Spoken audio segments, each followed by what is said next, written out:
మీకు జగన్ రెడ్డి గారు అని నేను అనడం మీకు నచ్చకపోతే ఇప్పటి నుంచి జగనన్న గారు అని అనడం నాకేం అభ్యంతరం లేదు.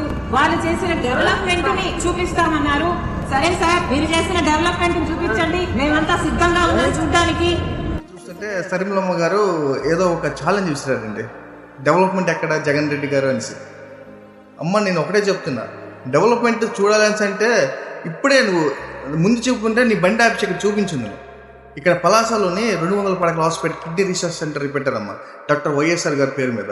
అదో చూసారా, డాక్టర్ వైఎస్ఆర్ కిడ్నీ పరిశోధన ఆసుపత్రి, ఆంధ్రప్రదేశ్ ప్రభుత్వం, పలాస.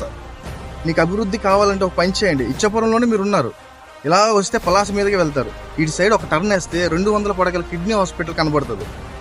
డెవలప్మెంట్ ఈ ఇచ్చాపురం నియోజకవర్గం కానీ, పలాస నియోజకవర్గం కానీ, టెక్క నియోజకవర్గం కానీ, శ్రీకాకుళం డిస్ట్రిక్ట్ కానీ చాలా ఇంపార్టెంట్ అయిన హాస్పిటల్ ఇది.